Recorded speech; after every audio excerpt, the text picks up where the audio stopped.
नांदेड जिल्ह्यातला खेड आळंदी विधानसभा मतदारसंघात यावेळी काय होणार आहे याची चर्चा सुरू आहे। अजित पवारांच्या राष्ट्रवादीत गेलेल्या आमदार दिलीप मोहितेंविरोधात मवियाकडून कुणाला उमेदवारी मिळणार? कारण इच्छुक अनेक आहेत आणि गणितं सुद्धा बरीच आहेत। पाहूया।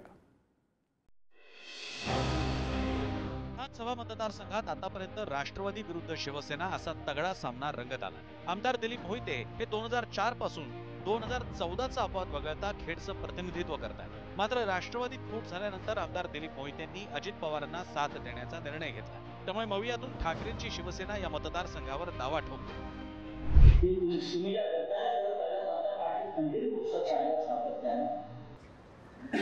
आमच्या शिवसैनिकांना त्रास देत राहिला आणि मी परत सांगतो, इकडली दुनिया तिकडे होईल,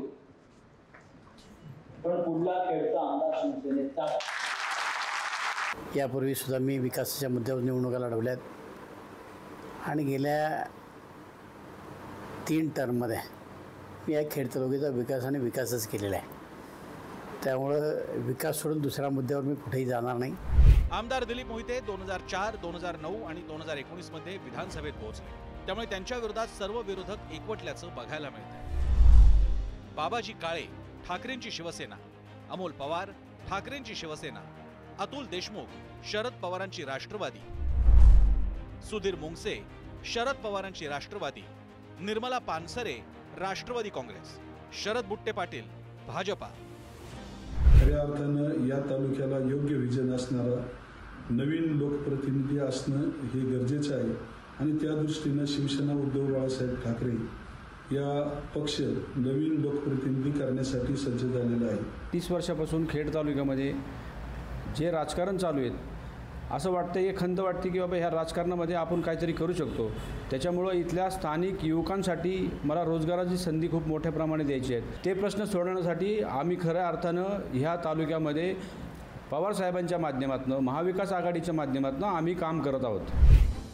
2019 मध्ये खेड मतदारसंघात तिहेरी सामना रंगला होता। अपक्ष उमेदवार अतुल देशमुखांनी घेतलेल्या मतांमुळे दिलीप मोहितेंचा विजय सुकर झाला। आता त्याच अतुल देशमुखांनी भाजपची साथ सोडत शरद पवारांच्या राष्ट्रवादीची वाट धरली। दिलीप मोहिते पाटील राष्ट्रवादी काँग्रेस 96,866 मतं, सुरेश गोरे शिवसेना 63,624 मतं, अतुल देशमुख अपक्ष 53,874 मतं। रस्ते, लाईट, पाणी हा मानवी जीवनाच्या विकासामधला एक भाग आहे। सर्वसामान्य नागरिक जरी खेड तालुक्याचा आमदार झाला तरी त्याला जेवढं बजेट आहे 50 कोटी, 100 कोटी, 200 कोटी हे त्याला मिळतच असतं। ते सोडून व्हिजन ठेवून जे काम केलं पाहिजे ते खऱ्या अर्थाने खेड तालुक्यात करण्यासाठी, सर्व प्रश्न सोडवण्यासाठी मी त्या ठिकाणी काम करणार आहे। खेड विधानसभा मतदारसंघ शिरूर लोकसभा मतदारसंघात येतो। खासदार अमोल कोल्हेंनी अजित पवारांच्या राष्ट्रवादीचे नेते शिवाजीराव आढळराव पाटलांविरोधात बाजी मारली। कोल्हेंना खेडमधून चांगलं मताधिक्य मिळालं। अमोल कोल्हे शरद पवारांची राष्ट्रवादी 1,16,549 मतं, शिवाजीराव आढळराव पाटील राष्ट्रवादी काँग्रेस 70,286 मतं, कोल्हेंना 46,263 मतांचं लीड। महायुतीमध्ये राष्ट्रवादीला इथे विद्यमान आमदार असल्यामुळे साहजिकच त्यांचा दावा जास्त असू शकतो। विद्यमान आमदारांचं कार्यक्षेत्रात असल्यामुळे इथे त्यांनी दावेदारी जास्त समजली जाते।